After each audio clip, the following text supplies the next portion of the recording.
Today, we are cleaning an old dollhouse, and honestly, it looks like it survived 3 generations, 2 attic floods, and possibly the Great Depression. Bringing home an old dollhouse is basically adopting a tiny, slightly dusty piece of history.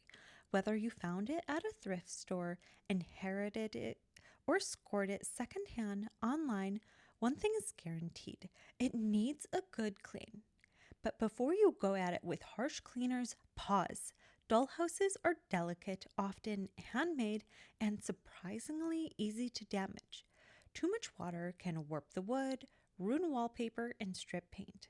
So today I'm going to show you how to properly clean and restore an old wooden dollhouse without damaging it.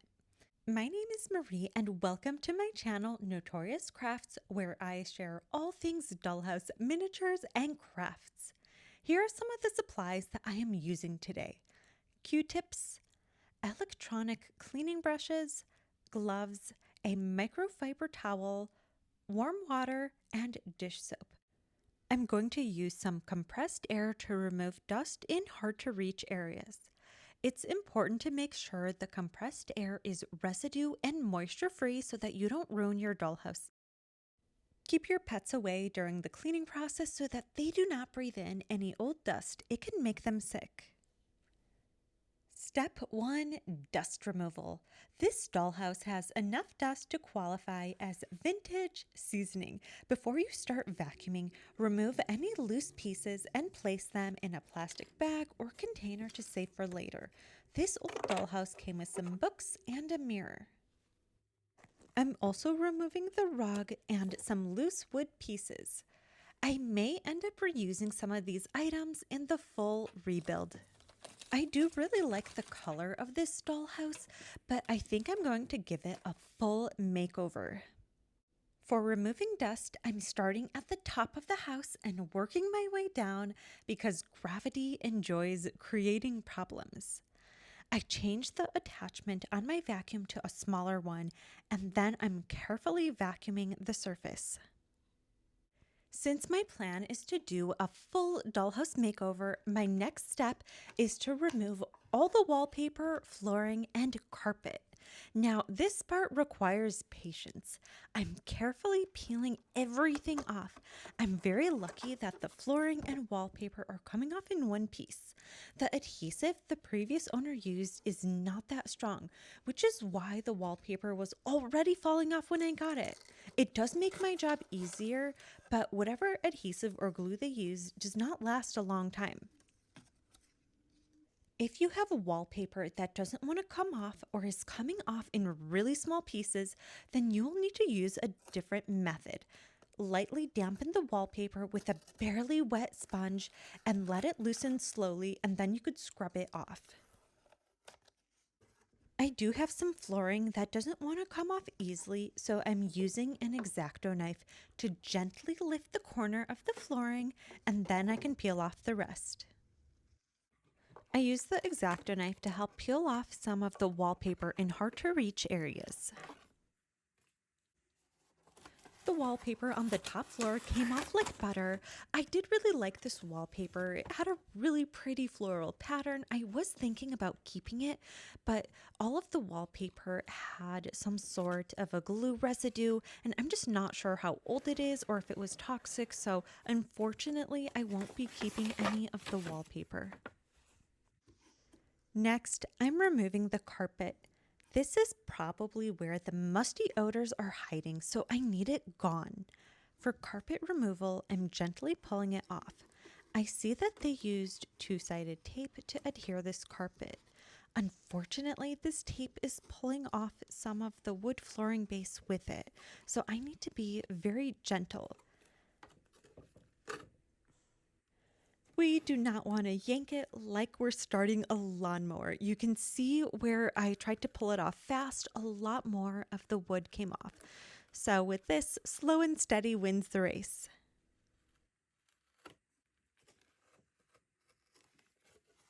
Gosh, a lot of wood came off with that. That's also why it's important to wear gloves so that we do not get any splinters.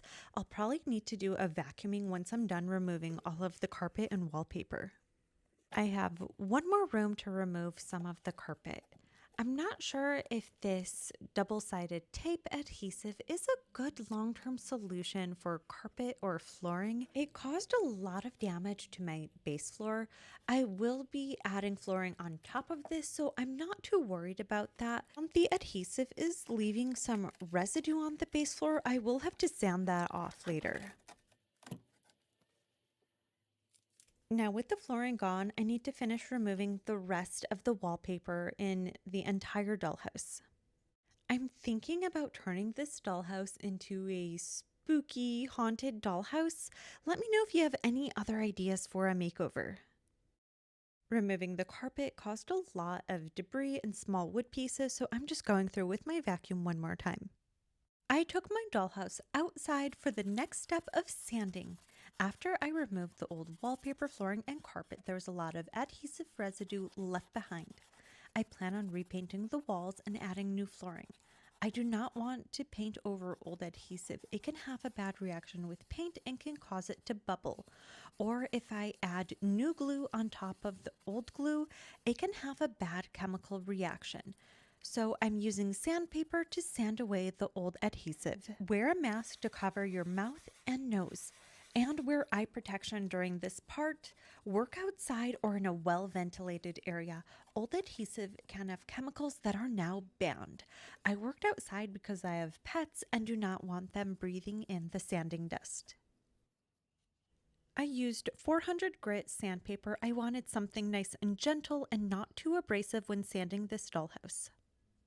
I used the compressed air to remove the dust and debris from the dollhouse after sanding. This fine tip helped get into every nook and cranny. It's really important to wear your eye protection during this part because as you can see, all the dust particles are flying back at me. I noticed some gobs of glue on the side of the wall after I removed the wallpaper, so I'm just using my X-Acto knife to carefully remove it. Next step is to sanitize from the previous owners. Now let's talk previous owner energy, because when you buy secondhand dollhouses, you truly don't know what this thing has been through. Maybe it belonged to a sweet grandmother. Maybe a child fed it yogurt in 1997. Either way, we sanitize it. It is very important to use safe cleaning solutions. We do not use any harsh chemicals or any kind of spray. You never want to spray anything directly on the dollhouse. So what is safe to use on a dollhouse? It is safe to use mild dish soap, diluted vinegar, microfiber cloths, cotton swabs, very soft brushes. And not safe to use, you never ever want to use bleach, ammonia cleaners, magic erasers, alcohol, excessive water. These will all damage your dollhouse. We want this dollhouse to last 100 or more years. To clean my dollhouse, I'm adding just a drop of dishwash soap and then I'm adding water. I'm using a microfiber towel and just dipping the tip into the soapy water, and then I'm going to wring out all the extra water out of it. You never want to use a soaking towel. It should be damp. If water is dripping everywhere, congratulations, you created a tiny flood. I press the wet part of the towel into the dry part just to get out the excess water. You never want to use a paper towel because that will leave behind small pieces of paper and residue.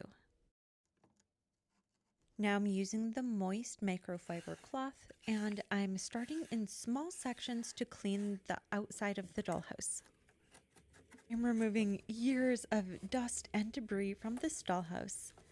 Dollhouses are dust magnets. It's so hard to always keep dust out of them. That's why it's important to always clean your dollhouse every once in a while, the outside and the inside, to give it a nice good spring cleaning so that the dust doesn't accumulate over the years.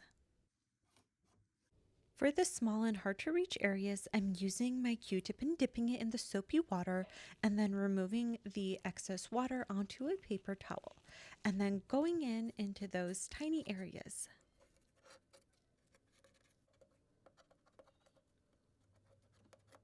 Use this small cleaning brush to get into those teeny tiny areas that the Q-tip could not get into.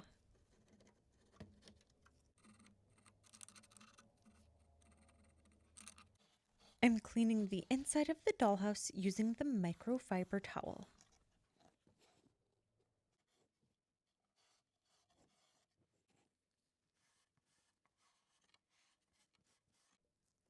I cleaned the windows using a Q-tip dipped in soapy water. Now, some of these windows have glue residue. It is really hard to get off. I think I will just leave some of that glue residue. I won't try to scrape it off because it may scratch the plexiglass.